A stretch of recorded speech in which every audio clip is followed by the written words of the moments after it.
Broadway ਤੁਹਾਡੇ ਵਿਦੇਸ਼ ਜਾਣ ਦੇ ਸੁਪਨਿਆਂ ਨੂੰ ਦੇਵੇਗਾ ਹਕੀਕਤ ਦੀ ਉਡਾਨ। नमस्कार दोस्तों, मैं मशीद ब्रॉडवे इमिग्रेशन सर्विसेज से लगातार कोशिश इस चैनल के जरिए लेटेस्ट इंपॉर्टेंट अपडेट आपसे शेयर करते हैं। सो कनाडा के अंदर ओवरऑल अब पूरी गेम ही चेंज होती दिख रही है। जी हाँ, कनाडा जिस तरह से वीजास दे रहा है, जिस तरह से रिफ्यूजल्स दे रहा है, जिस तरह से वो सिलेक्शन कर रहा है लोगों की, और उसके हिसाब से आगे जो पीआर का प्रोसेस चल रहा है, ये दिखा रहा है कि कनाडा इमिग्रेशन के नंबर्स को बहुत ड्रास्टिकली कम करेगा अगले कम से कम 2-3 साल, जो उनकी कोशिश है, जिसके ऊपर कई बार जो इमिग्रेशन मिनिस्टर हैं उन्होंने भी कहा, ओपोजिशन में जो लोग हैं उन्होंने भी कहा, खुद मार्क कार्नी जो गवर्नमेंट के पीएम हैं प्रेजेंट के, उन्होंने भी ये स्टेटमेंट्स दी, और इसी रास्ते पे चलता हुआ अभी इमिग्रेशन डिपार्टमेंट दिख रहा है। जो पीआर के अप्रूवल्स आ रहे हैं, आईटीएस आ रहे हैं, उनकी गिनती बहुत कम है, काउंटिंग बहुत कम निकल के आ रही है। तो मतलब जितने लोगों को पीआर मिलना चाहिए उतना नहीं मिल पा रहा, और तकरीबन 8-8.5 लाख फाइल्स अभी भी क्यू में हैं अलग अलग कैटेगरीज के अंदर, और जो अप्रूवल्स आ रहे हैं एवरेजली वो 2-2.5 लाख से के आसपास ही बनेगी उनकी एवरेज, अगर साल की निकाली जाएगी, जिस तरह से ट्रेंड पिछले 5-6 महीने से चल रहा है। इसी तरह अगर हम स्टूडेंट का भी देखें तो जो सक्सेस रेट है वो काफी ज्यादा कम हो चुका है, खासकर कॉलेजेस में तो बिल्कुल ड्रॉप हो चुका है। सक्सेस रेट कॉलेजेस के अंदर 15-20-25% से ज्यादा मेरे ख्याल से प्रैक्टिकली नहीं है। 50-40% हम कहते हैं, बट मुझे लग रहा है कि वो ज्यादा कम हो रहा है, और बहुत ज्यादा रिफ्यूजल्स जो है वो डिप्लोमास में दिखने लगी है। बहुत कम स्टूडेंट्स मार्केट में दिख रहे हैं जिन्होंने वीजास हासिल किए हैं सक्सेसफुली। कनाडा कहीं ना कहीं अब ऑस्ट्रेलिया और यूके से सीख रहा है स्टडी वीजा का प्रोसेस। जी हाँ, पहले वो उसकी पॉलिसी बिल्कुल इन दो कंट्रीज के उलट होती थी, इसीलिए शायद सबसे ज्यादा स्टूडेंट कनाडा में जाता था, बट अब इनकी पॉलिसी कहीं ना कहीं ऑस्ट्रेलिया और यूके जैसी होती जा रही है। एडमिशंस को लेकर बात करें तो यूनिवर्सिटीज को प्रेफर करने की बात हो रही है, डिग्रीज प्रोग्राम को प्रेफर करने की बात हो रही है।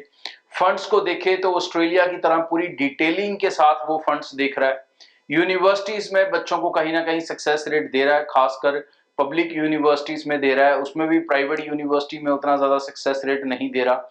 यूनिवर्सिटीज के अंदर अगर सक्सेस रेट की बात करें तो वो भी कोई 80-90% नहीं है, वो भी कहीं ना कहीं 60% के आसपास, मैक्सिमम 70% के आसपास ही सक्सेस रेट है, और अच्छे प्रोफाइल्स के ऊपर सक्सेस रेट है।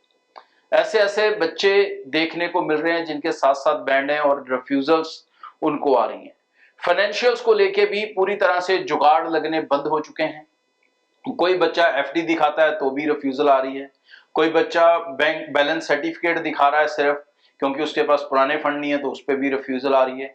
कनाडा पर्टिकुलरली बैंक स्टेटमेंट मांग रहा है केप्स के अंदर, उसको फंड्स पुराने ही चाहिए।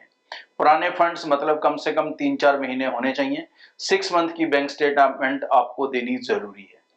तो भाई कनाडा के अंदर जो बच्चे अभी अप्लाई करने की सोच रहे हैं, मैं किसी को रिग्रेट वो नहीं करता, नेगेटिव नहीं करता, बट सच्चाई पता होनी बहुत जरूरी है। तो भाई अब पहले जल्दबाजी एम्बेसी में या कॉलेज में फाइल लगाने की ना करें, पहले कंसल्टेंट के साथ मिलकर ये तय करें कि क्या आपकी फाइल एकेडमिक साइड से और फाइनेंशियल साइड से पूरी तरह रेडी है।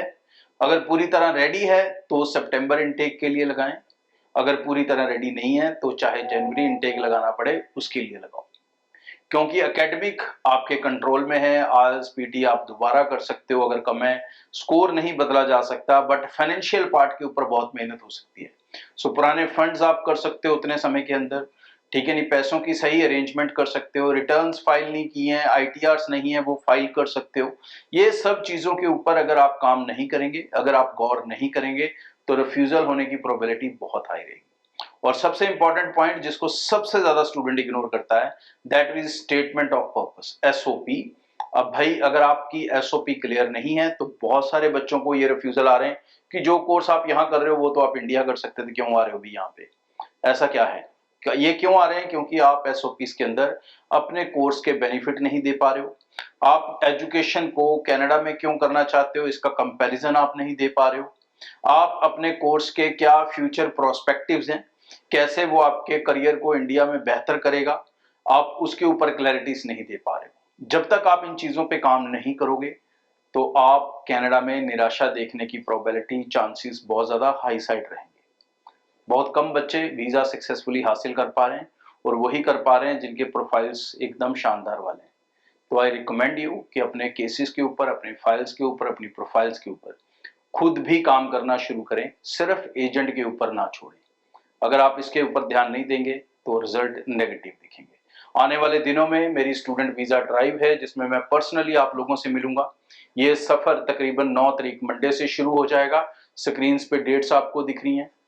इन डेट्स के ऊपर आप इन सभी जगहों पर मेरे से मिल सकेंगे, 1 to 1 बातचीत कर सकेंगे, कोई डाउट्स हैं, कन्फ्यूजन्स हैं प्रोफाइल्स को लेके, वो भी क्लियर कर सकेंगे। और एवरीडे की तरह डेफिनेटली आप मेरे साथ YouTube पे जुड़ सकते हैं रात को 8 बजे लाइव।